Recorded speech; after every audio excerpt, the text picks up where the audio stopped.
श्रीमान् वेङ्कटनाथार्य कवितार्किककेसरी वेदान्ताचार्यवर्यो मे सन्निधत्तां सदा कृति.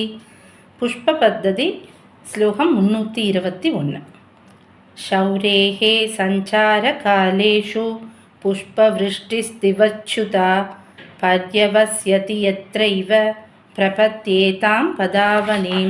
பதபதார்த்தம் ஷௌரேகே பெருமாளுடைய சஞ்சார காலேஷு சஞ்சரிக்கின்ற காலங்களில் திவஹா ஆகாயத்திலிருந்து ச்யுதா நழுவி இருக்கின்ற புஷ்பவிருஷ்டிகி பூமழையானது எத்ரைவ யாதொரு பாதுகையிலேதான் பர்யவஸ்யதி கடைசியில் தங்குகிறதோ தாம் அந்த பதாவனிம் திருவடியை காப்பாற்றுகின்ற பாதுகையை பிரபத்தியே உபாயமாக நம்புகிறேன் அப்படின்னு சாய்க்கிறார். அதாவது நேற்று வரைக்கும் நம்ம சஞ்சார பத்ததி பார்த்தோம். இப்போ புஷ்ப பத்ததி இந்த ஸ்லோகத்திலேருந்து தொடக்கமாகுது. இப்போ ஒரு பத்ததி முடிஞ்சு அடுத்த பத்ததிக்கு சுவாமி பிரவேசம் பண்ணும்போது அந்த அந்த தொடர்பு அழகாக கொண்டு வரார்.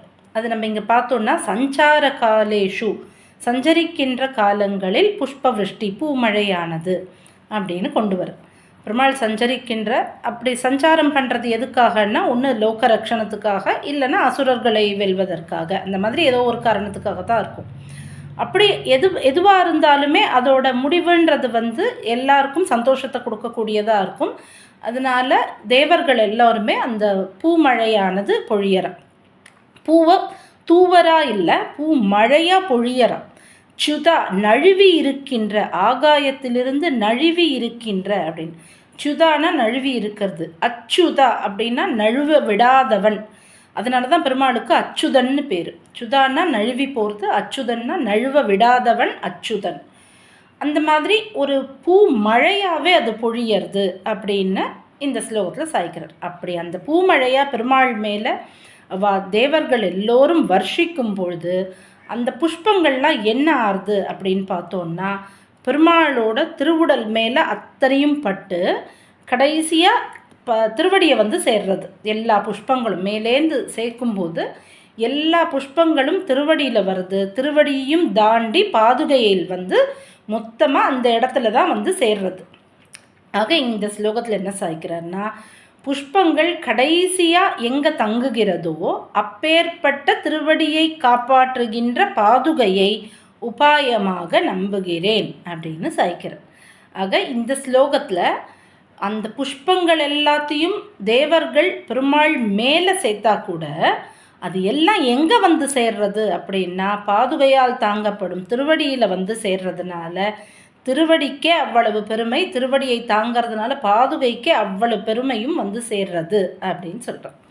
இப்போ நம்ம இந்த மாதிரி பூமழை அப்படிங்கிறத நிறைய இடங்களில் பார்க்கலாம். எப்போவுமே எல்லா கிரந்தங்கள்லேயுமே ஒரு ஒரு எண்டிங் நோட் வரும்போது தேவர்கள் அந்த புஷ்ப மாறி அந்த பூ மாறி பொழிதார்கள் அப்படின்ற மாதிரி வரும். இப்போ ராமாயணத்தில் கூட வால்மீகி ராமாயணத்தில் ஸ்ரீமத் ராமாயணத்தில் நம்ம பார்த்தோன்னா ராவணனை வதம் பண்ணதுக்கப்புறமா தேவர்கள்லாம் ரொம்ப சந்தோஷப்பட்டு அந்த மாதிரி மழையாக பொழிவா, பூவை மழையாக பொழிவா. நிபபாதாந்தரிக்ஷாஷ்ட புஷ்பவிருஷ்டி ததா புவி அப்படின்னு. அதாவது அந்த ஸ்லோகத்தில் என்ன ஒரு அழகுன்னா, பிறரால் பெற முடியாததும் மனம் கவர்வதுமான மலர் மாறி வானத்திலிருந்து பொழிந்தது அப்படின்னு வியாக்கியானம். பிறரால் பெற முடியாதது அப்படின்னா பெருமாளுக்கு சேர்க்கிற பூன்றதுக்கு அவ்வளோ மகிமை உண்டு. சாதாரண பூவாகவே இருந்தால் கூட அது பெருமாளுக்குன்னு வரும்போது அது அது ரொம்ப ஒசத்தியாருது.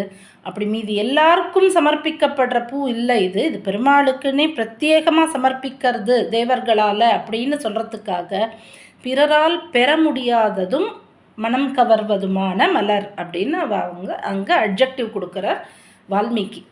ஆக இந்த மாதிரி பெருமாள் மேலே நிறைய பூ மாறி பொழியறது அப்படிங்கிறது நிறைய இடங்களில் உண்டு. இப்போ நம்ம பொதுவில் எப்படி சொல்லுவோம் அப்படின்னா, ஆகாஷாத் பதிதம் தோயம் யதா கச்சத்தி சாகரம் சர்வதேவ நமஸ்காரா கேசவம் பிரதிகச்சதி.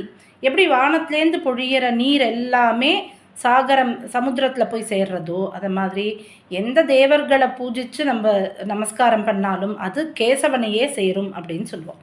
அந்த மாதிரி அந்த ஸ்லோகத்துக்கு ஏற்ற மாதிரி நீங்கள் எவ்வளவுதான் பூவை வந்து பெருமாளோட திருமேனியில் சேர்த்தாலும் அது கடைசியாக வந்து சேர்கிற இடம்ங்கிறது எது அப்படின்னா திருவடியில் யாருக்கு சொந்தம் அப்படின்னா பாதுகைக்கு சொந்தமாக அந்த அத்தனை அர்ச்சித்த பூக்களும் பாதுகைக்கே சொந்தம்.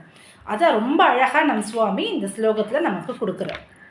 இந்த தேவர்கள் எல்லாம் வந்து சேர்க்கறது அப்படின்ற பூ சேர்க்கறது, மலரை வந்து சமர்ப்பிக்கிறது அப்படின்றத வந்து நம்மளுடைய ஆழ்வாரும் பெரிய ஆழ்வாரும் ரொம்ப அழகாக நமக்கு கொடுப்பார். இந்திரனோடு பிரமன் ஈசன் இமயவரெல்லாம் மந்திர மாமலர் கொண்டு மறைந்துவராய் வந்து நின்றார் அப்படின்னு. பெருமாளை சேவிக்கிறதுக்காக அவள்லாம் மறைந்து, அதாவது எல்லார் கண்ணுக்கும் தெரிய மாட்டா. அந்த மாதிரி இப்போ கூட கோவில்கள்லாம் இப்போ கூட சொல்கிற ஒரு விஷயம் என்ன அப்படின்னா, டெய்லியே கார்த்தால தேவர்கள் எல்லோரும் பெருமாளை வந்து எல்லா கோவில்லையுமே பெருமாளை வந்து அவள் சேவிக்கிறா. அப்படி சேவிக்கும்போது மலர்கள் சேர்க்கிறாங்கிறது. மறைந்து அவள்லாம் நம்ம கண்ணுக்கு தெரிய மாட்டா, மறைந்துவராய் வந்து நின்றார்.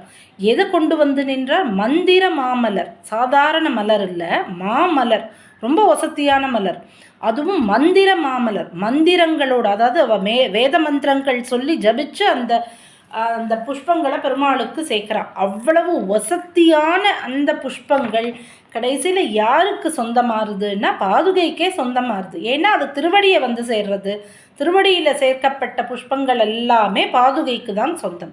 அப்பேற்பட்ட பாதுகையை வணங்குகிறேன் அப்படின்னு இந்த ஸ்லோகத்தில் சுவாமி சாய்க்கிறார். இப்போ பெருமாள் வந்து கிருஷ்ணன் பகவத்கீதையில் சொல்லியிருக்க ஞானி து ஆத்மைவ மே மதம், என்னுடைய யாருடைய மனசில் பெருமாள் இருக்காரோ அவள்லாம் தான் என்னோட ஞானிகளே என்னுடைய ஆத்மா அப்படின்னு பெருமாள் சாய்ச்சிருக்கார். இப்போ நம்ம அர்ச்சிக்கிறது எல்லாம் கேசவம் பிரதிகச்சத்தைன்னு பெருமாளை போய் சேர்றதுன்னா அவருக்குள்ளே இருக்கிற அந்த ஞானிகளையும் தான் போய் சேர்றது, பெருமாளோட மனசில் இருக்கக்கூடிய அந்த ஞானிகளையும் தான் போய் சேர்றது. இதுதான் நம் சுவாமி ஸ்ரீமத் ரகசிய திரைசாரத்தில் ரொம்ப அழகாக நமக்கு கொடுத்துருப்பார். அந்த பகவத் கைங்கரியத்தோட எல்லைங்கிறது பாகவத கைங்கரியம் தான். பாகவத கைங்கரியம் தான் ரொம்ப முக்கியம். ஆக பெருமாளுக்கு சமர்ப்பிக்கப்பட்ட மலர் அத்தனையுமே பாதுகையை சேர்ந்ததுன்னா நம்ம பாதுகையும் ஆழ்வாரும் சாமியம் பார்த்துட்டு வரும். ஆக அத்தனையுமே ஆழ்வார்களை போய் சேர்றது. ஏன்னா அவாதான் பெருமாளோட ஆத்மாவே அப்படிங்கிறது பெருமாளே சொல்லியிருக்கார் பகவத்கீதையில், ஞானி து ஆத்மைவமே மதம்னு. ஆக இந்த மாதிரி நம்ம சேர்க்குற எல்லாமே பெருமாளை சேர்ந்தது. ஆனால் அந்த பெருமாள் அத்தனையுமே பாதுகை கிட்ட கொடுத்துட்றாங்கிறதுனால நம்ம சமர்ப்பிக்கிற அத்தனையுமே பாதுகையை தான் போய் சேர்றது. அப்பேற்பட்ட பாதுகையை உபாயமாக நம்புகிறேன் அப்படின்னு சாய்க்கிறார். இப்போ நம்மளுக்கே கோவிலுக்கு போகிறோம், பெருமாளுக்கு புஷ்பங்கள் வாங்கி போகிறோம், சமர்ப்பிக்கிறோம். பெட்டர் அது சாய்ச்ச பெருமாளுக்கு அதை சேர்த்த உடனே பெருமாள் திருவடியில் அந்த பூக்கள் விழுந்ததுன்னா நமக்கு அவ்வளோ சந்தோஷமாக இருக்கும். நம்ம நினச்ச காரியம் உடனே நடந்துரும் அப்படிங்கிற ஒரு நம்பிக்கை நமக்கு வந்துடும். என்ன விஷயம் அப்படின்னா, பெருமாளுக்கு சமர்ப்பிக்கப்பட்ட அந்த பூக்கள் பாதுகை கிட்ட போகும்போது அத்தனை வேலைகளையும் அவளே நடத்தி கொடுத்துருவோ அப்படின்ற நம்பிக்கையின் வெளிப்பாடு தான் அந்த சந்தோஷமானது. ஆக இந்த ஸ்லோகத்தின் மூலமாக சுவாமி முதல் ஸ்லோகத்திலேயே இப்போ இனிமேல் வரப்போகிற அத்தனை ஸ்லோகங்களையுமே புஷ்பங்கள் சம்பந்தப்பட்டு அதை எப்படி சமர்ப்பிக்கிறது, என்ன விதமான புஷ்பங்கள், இதெல்லாமே சுவாமி நமக்கு சாய்க்க போகிறார். ஆக இந்த ஸ்லோகத்தின் மூலமாக நமக்கு தெரிய வர்றது என்ன அப்படின்னா, எவ்வளவு பெருமாளை நம்ம அர்ச்சிக்கிறோமோ அத்தனையும் கடைசியில் பாதுகையில் தான் போய் முடியறதுங்கிறதுனால அப்பேற்பட்ட பாதுகையை நான் உபாயமாக நம்புகிறேன்னு சுவாமி நமக்கு புரிய வைக்கிறார். அடியே கவிதார்க்கிக சிம்மாய கல்யாண குணசாலினே ஸ்ரீமதே வெங்கடேசாய வேதாந்த குரவே நமஹ.